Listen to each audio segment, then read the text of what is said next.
आता आपल्या आवडत्या मालिकेचे संपूर्ण भाग मालिका प्रसारित झाल्यानंतर लगेचच पाहू शकता फक्त सन नेक्स्ट वर. भारतातील प्रेक्षकांसाठी मोफत सेवा. त्या चाळीतल्या घरात तुझा साखरपुडा झाला, लग्नात एवढा तमाशा झाला, तरी त्या सईला मी या घरातली सून म्हणून एक्सेप्ट केलंय. अजून काय करू आता? आय नो माझ्या लग्नाच्या बाबतीत जे काही घडले ते तुला अजिबात आवडलं नाही. पण आता झालंय माझं लग्न सईंशी, आणि जितक्या लवकर आपण हे सगळं एक्सेप्ट करू तितकं चांगलं असेल आपल्याकरता. बरोबर आहे तुझं. मला आवडो ना आवडो, ती काय आता या घरची सून झालीये, पण तिला सुद्धा कळायला हवं ना की ती आता या घरातली सून आहे, जहागीरदारांच्या घरची सून. याचं भान तिने ठेवायला नको? आई काय झालंय म्हणजे सईंचं काही चुकलंय का? आय मीन मला तरी असं काही जाणवलं नाही, पण काही घडलंय का असं? प्लीज सांग मला. तुला जाणवायला तू घरात असायला हवं ना. मी आज नेमकी घरात होते, त्यामुळे तिच्या डोक्यात नक्की काय चाललंय हे मला तरी कळलं. जॉब करायचं म्हणते तुझी बायको, जहागीरदारांच्या घरची सून ही जॉबसाठी वणवण भटकणार. सी, मला कळतंय तिला काम करावंसं वाटू शकतं. मी पण एक बिझनेस वुमन आहे, मी समजू शकते तिची अर्ज. ती केपेबल असती ना तर मी तिला ऑफिसमध्ये घेऊन गेले असते, प्रोजेक्ट हेड केलं असतं, माझ्या खुर्चीत बसवलं असतं तिला, तीही मानाने. बट सॉरी टू से, सईमध्ये ना ती कॅपॅसिटीच नाही. तिला बिझनेसचा गंधच नाही, त्यामुळे मग तिला रिस्पॉन्सिबिलिटी देणं हे शक्यच नाही. सो तिच्याकडे जॉब करण्याशिवाय दुसरा ऑप्शनच उरत नाही. सो सईंना जॉब करायचा आहे.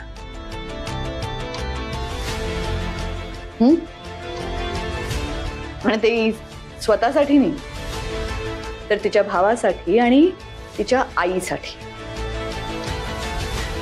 त्यांची रिस्पॉन्सिबिलिटी पार पाडण्यासाठी, त्यांच्या गरजा भागवण्यासाठी हिला जॉब करायचा आहे. प्रॉब्लेम काय आहे? आय मीन जर त्यांना त्यांची काळजी घ्यायची आहे, त्यांच्या घरच्यांची यांच्यावर जर जबाबदारी आहे आणि ती त्या पार पाडतात तर प्रॉब्लेम काय? म्हणजे मला तरी यात काही चुकीचं वाटत नाही आहे. देवांश, तू ना एकाच बाजूने विचार करतोयस. तिला आपल्या घरच्यांच्या गरजा पूर्ण करायच्या आहेत, ही झाली एक बाजू. पण दुसरी बाजू ही आहे की ती आता आपल्या घरची सून आहे आणि आपण जहागीरदार आहोत. आपल्या घरातून बाहेर पडून ती दुसऱ्या कोणाच्या तरी हाताखाली काम करणार, कसं वाटेल बघायला? आपल्या स्टेटसचं काय? लोक काय म्हणतील? ओके, पण आई, ती तुझी बायको आहे हेच मी कसं बसं सहन करते, त्यामुळे आता आणखीन काही सहन करू शकत नाही. तिने जॉब केला तर मला अजिबात चालणार नाही. तिला काय सांगायचंय, कसं समजवायचं हे तू बघ, पण तिने जॉब केला मला चालणार नाही. ओके मी ते बघतो.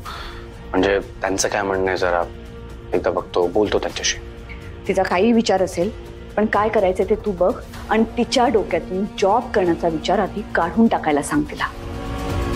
फाईन. तू आता या सगळ्या गोष्टींचा जास्त विचार करत बसू नको आई. मी बोलतो त्यांच्याशी. ओके, तू प्लीज आराम कर. Good night. Good night. Bye.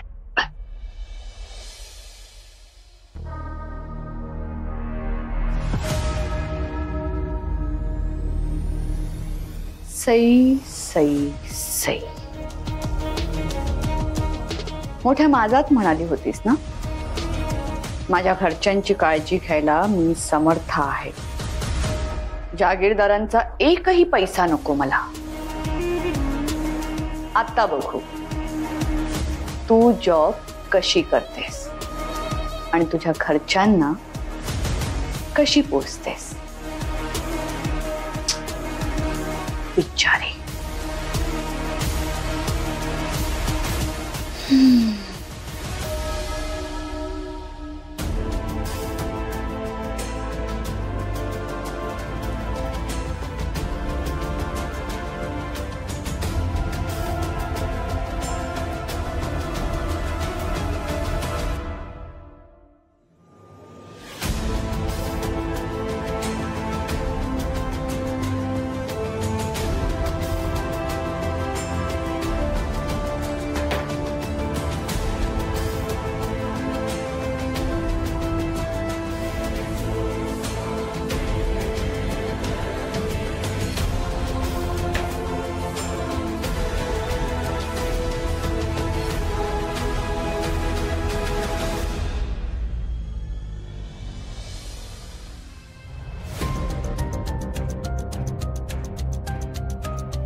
Thank you.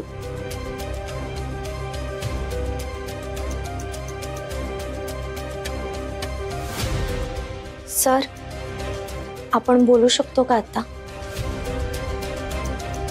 नाही सर, मला माहिती आहे तुम्ही दमून आला आहात, पण माझं जर बोलणं महत्वाचं नसतं ना, तर मी आता तुम्हाला असा त्रासच नसता दिला. इट्स ओके सई, मला माहिती आहे तुम्हाला काय बोलायचं ते. म्हणजे भैरवी मॅडमशी तुमचं काही बोलणं झालं का? तुम्हाला जॉब करायचा राईट? हो. कोणी नाही म्हणणार नाही, आणि कोणी काही म्हटलंही तरी जॉब करायचा आहे की नाही करायचा आहे हा डिसिजन कम्प्लिटली तिचा असेल. सई, मला माहिती आहे आपण लग्नाआधी ऑलरेडी या विषयावर बोललोय, आणि तेव्हा मी म्हणालो होतो की तिच्या जॉब करण्याला माझा काहीच विरोध नसणार. आणि ऑफकोर्स तुम्हाला तुमच्या भावाची, तुमच्या आईची खूप काळजी आहे, त्यांची रिस्पॉन्सिबिलिटी आहे तुमच्यावर. I can understand. म्हणजे सर, तुम्हाला कळतंय ना मी जॉब करून पैसे कमवणं किती गरजेचं आहे? मला सगळं कळतंय. सो बेसिकली तुम्हाला जॉब करायचा आहे बिकॉज तुम्हाला पैसे कमवून तुमच्या घरी द्यायचे आहेत, राईट? हो सर. मग सई, तुमचा जर हा प्रॉब्लेम मी सॉल्व्ह केला पैशांचा, तर मग तुम्हाला जॉब करायची गरज पडणार नाही सर, मला तुमचे पैसे नको आहेत. मी माझे पैसे नाहीच देते तुम्हाला. तुम्ही काम करा, उद्या वरुणला पाठवा माझ्याकडे ऑफिसला भेटायला. मी त्याचं आतापर्यंत जितकं एज्युकेशन झालंय त्याच्या बेसिसवर बघतो त्याला कुठला जॉब ऑफर करू शकतो ते आपल्या कंपनीमध्ये. पण सर, त्याचं शिक्षण अजून पूर्ण नाही झालेलं, आणि तो जर आत्ताच जॉब करायला लागला तर त्याचा अभ्यासावरून दुर्लक्ष होईल. डोंट वरी, मी त्याला असाच जॉब ऑफर करेल ज्यामध्ये तो त्याचा अभ्यास पण करू शकेल. म्हणजे अभ्यास आणि जॉब त्याला मॅनेज करता येईल असं काहीतरी. नाही सर, मला नाही पटत हे. म्हणजे मी स्वतः असताना त्याला जॉब करायला सांगणं मला अजिबात पटत नाहीये. आणि कसं आहे, जॉब आणि अभ्यास एकाच वेळेस ह्या सगळ्या गोष्टी मॅनेज करणं खूप अवघड आहे, त्याची दगदग होईल. ओके फाईन, लेट्स सी, आपण काहीतरी दुसरं ऑप्शन शोधूयात. नाही सर, यावर एकच ऑप्शन आहे. मी नोकरी केली ना तर हा सगळा प्रॉब्लेमच होणार नाही. ओके फाईन, करा तुम्ही जॉब, मला काहीच प्रॉब्लेम नाही आहे. Thank you sir. पण पण पण तुम्ही बाहेर कुठेतरी जॉब शोधण्यापेक्षा आपल्या घरच्याच कंपनीत जॉब करा. म्हणजे तुम्हाला योग्य ते सॅलरी पण मिळेल, तुमचा प्रॉब्लेम पण सॉल्व्ह होईल. नाही सर, तुम्ही मला जॉब देताय कारण मी तुमची बायको आहे म्हणून, आणि मला तुमच्या नावाच्या आधारावर जॉब मिळवायचा नाहीये. मला स्वतःच्या कर्तृत्वावर जॉब मिळवायचा आहे. आणि मी तुमच्या कंपनीमध्ये जरी काम केलं तरी तिथे काम करणाऱ्या माणसांचा दृष्टिकोन बदलेल. ते मला बघताना तुमची बायको म्हणून बघतील. आणि नाही, म्हणजे ह्यात वाईट असं काही नाहीये, पण तो मान मला माझ्या स्वतःच्या कर्तृत्वावर मिळवायचा आहे. तसं काहीच होणार नाही. आय एम शुअर तुम्हाला तुमच्या कामाच्या बेसिसवरच तुमचं नाव कमवायला मिळेल. पण तरीही सर, माझ्या घरच्यांसाठीची जी काही कर्तव्य आहेत ना ती मला स्वतःला पूर्ण करायची. त्यावरचा कुठलाही भार मला तुमच्यावर टाकायचा नाहीये. मग काय करायचं तुम्हाला? सई, मला जे ऑप्शन सुचले ते मी तुम्हाला सांगायचा प्रयत्न केला, पण तुम्हाला दोन्ही ऑप्शन्स नाही आवडले, तुम्ही दोन्ही ऑप्शन्स रिजेक्ट केलेत. सी, असं काही आहे का की तुम्ही स्वतःहून जॉब शोधाल तेव्हाच तुम्हाला समाधान मिळेल? असं काही आहे का? आणि मला एक कळत नाहीये, तुम्ही का असं स्वतःहूनच स्वतःचा स्ट्रगल वाढवताय? सई, घरी बसल्या बसल्या जॉब मिळतो तर प्रॉब्लेम काय तुम्हाला? लोकांना अशा संध्या मिळत नाही, आणि तुम्हाला मिळते तर तुम्ही सरळ रिजेक्ट करताय. सी, तुम्ही जर आपल्या कंपनीत जॉब केला तर तुमचे सगळे प्रॉब्लेम्स असे सॉल्व्ह होतील. आणि विसरू नका, तुम्ही सई देवांश जहागीरदार आहात. तुमचा हक्क आहे जॉबवर असं समजा. सर, तुमच्या नावाशी माझं नाव कुठल्या हक्काने नाही जोडलं गेलेलं, ते देवाने माझ्या पत्रात टाकलंय. ओके ओके, मग तुम्हाला पश्चाताप होतोय का तुमचं नाव माझ्याशी जोडलं गेलंय म्हणून? पण मी कुठे असे म्हटलं सर, तुम्ही प्लीज गैरसमज करून घेऊ नका. माझा काहीच गैरसमज होत नाही. असंही मी तुमचा फक्त प्रॉब्लेम सॉल्व्ह करायचा प्रयत्न करतोय, असं काहीतरी ऑप्शन देतोय ज्याने तुमचा प्रॉब्लेम पण सॉल्व्ह होईल, कोणी हर्ट पण होणार नाही आणि घरातलं कोणाचं ऑब्जेक्शन पण नसेल. पण नाही, तुम्हाला तुमचा स्वाभिमान जपायचा. किती हट्टी आहात ना तुम्ही एकदा जे काही ठरवलं मग ते ठरवलं, तुम्हाला कोणाचं काहीच ऐकायचं नसतं. मग एक गोष्ट सांगतो, तुमच्या स्वभावामुळे कधीतरी तुमच्या खूप जवळचा व्यक्ती फार लांब निघून जाईल, याची काळजी घ्या. कारण माझ्याकरता माझ्या फॅमिली मधला प्रत्येक व्यक्ती खूप महत्वाचा आहे.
देवा, काय रे, झोप येत नाहीये? लग्न झाल्यापासून एनिवे चूक उडलीच आहे अगं माझी. देवा, हे काय बोलतोस तू? मग काय बोल, सईंशी कसं बोलायचं कळतच नाहीये मला आता. माझ्या लग्नात काय घडलं तुला चांगल्याने माहितीये, आणि सईंना तर ऑलरेडी माहिती होतं. स्टील त्यांनी काहीच सांगितलं नाही मला. सगळं लपवलं माझ्यापासून, माझ्या मैत्रीण असून सुद्धा. त्या गोष्टीचं मला वाईट वाटलं, त्या गोष्टीने मी अजूनही हर्ट आहे. पण स्टील त्यांच्याशी बोलताना मी कुठल्याच गोष्टी मनात डोक्यात ठेवत नाही, त्यांच्याशी नॉर्मल वागायचा प्रयत्न करतो. पण त्यांच्या मनात काय सुरू आहे मला सिरियसली काहीच कळत नाही. मला तर आता असं वाटायला लागलंय की त्यांनी हे लग्न त्यांच्या मनाविरुद्ध जाऊन केलंय. फक्त माझा जीव वाचवायचा होता म्हणून उपकार केलेत त्यांनी माझ्यावर. That's it. काही काय, असं काही नाही. असंच आहे, असंच आहे. ऍटलिस्ट त्यांच्या वागण्यावरून तरी असंच वाटतंय. आता त्यांना जॉब करायचंय, ओके, सो मी त्यांना 2 ऑप्शन्स दिले. पहिलं ऑप्शन की तुम्ही वरुणला, त्यांच्या भावाला मला भेटायला पाठवा ऑफिसमध्ये, मी त्यांना आपल्याच कंपनीमध्ये त्याच्याकरता कुठला तरी छान जॉब बघतो. किंवा जर हे नसेल करायचं तर तुम्हीच आपल्या घरच्या कंपनीत कुठला तरी छान जॉब करा. सिंपल होतं, सॉर्टेड होतं. पण नाही, त्यांना ते करायचंच नाहीये. त्यांना कुठल्या तरी बाहेर दुसऱ्या कंपनीत जॉब करायचाय. का करायचाय हट्ट? त्यांना माहिती आहे ना की त्यांनी कुठल्या बाहेर दुसऱ्या कंपनीत जॉब केलेला आईला आवडणार नाही. मग अशी गोष्ट का करायची जी कोणाला आवडणार नाही? का करायची आहे? आणि आता प्रश्न पैशांचा. मी जर त्यांना डायरेक्टली म्हणालो की हे सगळे पैसे घ्या आणि तुमचा प्रॉब्लेम सॉल्व्ह करा, ते पण त्यांना आवडणार नाही. त्यांचा स्वाभिमान दुःख आहे ना. I can understand that. म्हणून मी त्यांना ते ऑप्शन दिलं सुद्धा नाही. पण मग मी काय करायचं? तू म्हणतेस ना की जेव्हा एक लग्न होतं तेव्हा 2 माणसं नाही, 2 कुटुंब एकत्र येतात, बरोबर? म्हणजे आता सईंची फॅमिली, माझी फॅमिली, त्यांच्या भावाला, त्यांच्या आईला कुठल्याही प्रकारची मदत लागली तर ती मदत करणं हे माझं कर्तव्य आहे, बरोबर? बरोबर आहे. जसं की त्या आता आईची काळजी घेत आहेत. आईची तब्येत खराब आहे तर सई घेत आहेत ना आईची काळजी. तसंच मी त्यांच्या घरच्यांची काळजी घ्यायचा प्रयत्न करते, तर त्यांना ते पण पटत नाही आणि मला ते अजिबात आवडत नाही. आता मला चिडचिड व्हायला लागली आहे. त्यांच्याशी कसं बोलायचं हेच कळत नाहीये मला आता. मी तेच तुला सांगते की तू आता बोलायला जाऊच नको. हे बघ, आपल्या डोक्यात राग असला ना की फक्त वादच होतात, थोडासा वेळ जाऊ दे. एकदा तुमच्या दोघांचे डोकं शांत झालं ना की उद्या शांतपणे बोला ना एकमेकांशी. जानू, त्यांच्याशी उद्या नाही, आपण त्यांच्याशी कधीच बोलू शकत नाही. त्यांच्याशी आपण संवाद करूच शकत नाही. असं काय बोलतोस रे?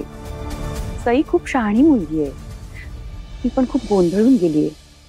थोडासा वेळ दे ना तिला, समजून घे तू. मीच का समजून घ्यायचं? हे बघ तू आधी शांत हो.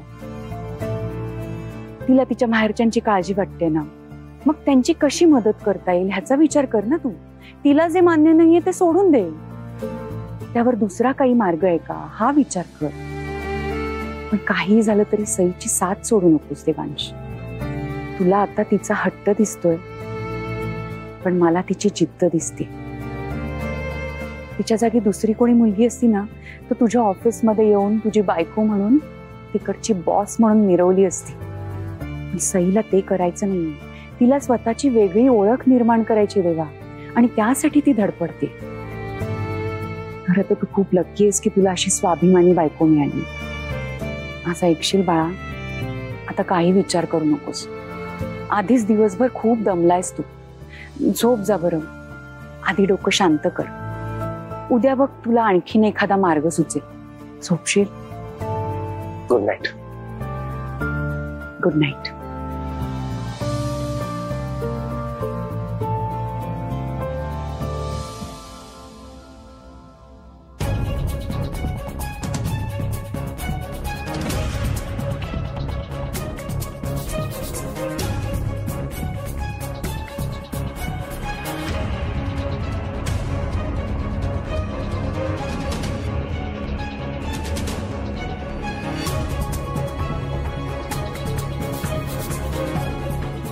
फायनली सईने जॉब सर्च करायला सुरुवात केली दिसते.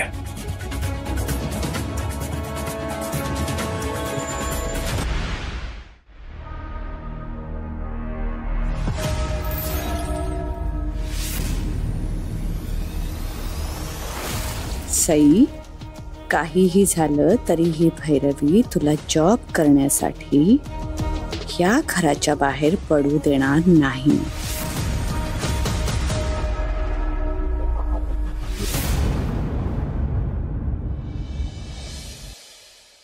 मी मजेत आहे. तू कशी आहेस सांग मला. ते काकूंना सांगा मी त्यांची आठवण काढली म्हणून. हो ना. आणि भाऊ, माझं काय नाही ग, माझे चालू आहेत कामं. नाही अगं, हे काय घरात स्वयंपाक वगैरे चालू आहे सगळा. तुला माहिती आहे ना मला नोकरीची खूप गरज आहे. तू प्लीज कुठेतरी जॉब असेल ना तू मला सांगशील. आठवणीने ना. अगं तसं नाहीये काही. खरं तर माझी सासरची माणसं खूप चांगली आहेत, पण ते पण तेच बोलतात की नको नोकरी करू. पण तुला माहिती आहे ना माझ्यावर जबाबदारी आहे. हो, तू मला कधी पण सांग. हो चालेल. बरं मी नंतर बोलते. बाय.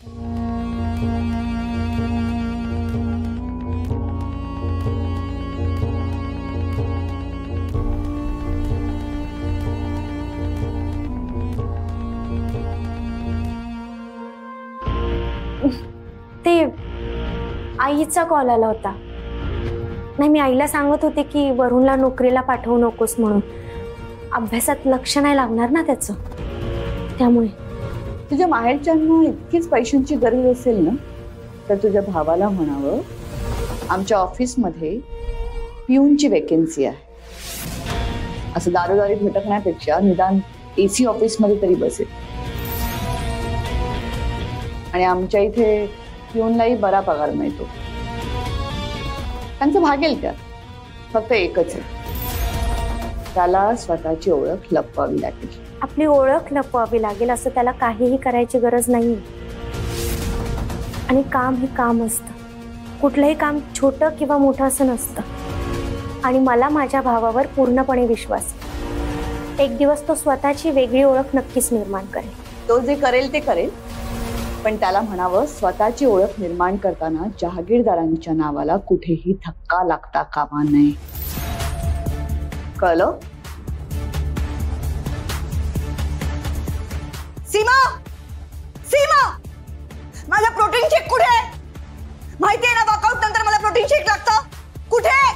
सीमा, तुमचा प्रोटीन शेक.